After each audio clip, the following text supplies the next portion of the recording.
आज मला एवढा वैताग आला होता ना, सगळा घरभर पसारा पडला होता आणि कुठून सुरुवात करावं ते सुद्धा कळत नव्हतं. घराची अवस्था तुम्ही बघू शकता, इतकी घाण झाली होती. घरामध्ये आज रेनोव्हेशनचं काम करायचं होतं.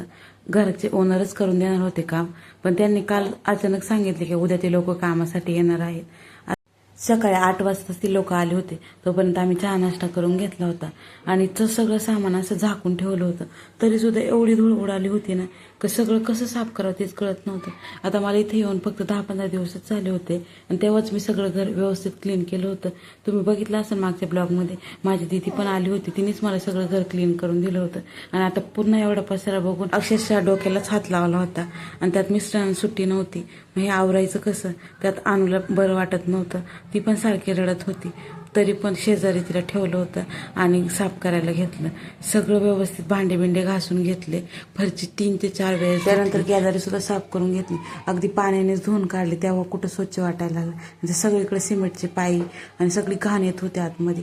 आता कुठं सगळं क्लीन झाल्यासारखं वाटतंय आणि घराची आता बघू शकता तुम्ही किती छान वाटते. भांडे लावायचे बाकी होते आणि कपडे धुवायचे होते, बाकी सगळं आवरलं होतं. लगेच भांडे लावून घेतले आणि सगळं असं सेट करून सगळं आवरपर्यंत दुपार झाली होती. मग त्यांनी येताना वडापाव आणले, तेच खाल्ले. आणि या सगळ्या गडबडीमध्ये आमच्या गॅसचा पाईपच तुटला. रेग्युलेटरच दुसरं आणायला लागलं. येताना ते पण घेऊन आले होते, ते बसून घेतला आणि गॅस ओटा पण सगळा व्यवस्थित क्लीन करून घेतला. आणि त्यानंतर लगेच आंघोळ करून घेतली आणि सगळं आवरलं होतं आता. आणि अनु पण झोपली होती. हे कोरफडच्या झाडामध्ये ना एक लिंबाचं रोप उगलं होतं, ते हेमकुंडीमध्ये लावून घेतलं आणि झाडांना पाणी देऊन घेतले. थोड्या वेळातच ना अचानक पाऊस पडल्यामुळे ना असं थंड वाटायला लागलं होतं. चला भेटू नेक्स्ट व्हिडिओमध्ये, तोपर्यंत बाय बाय.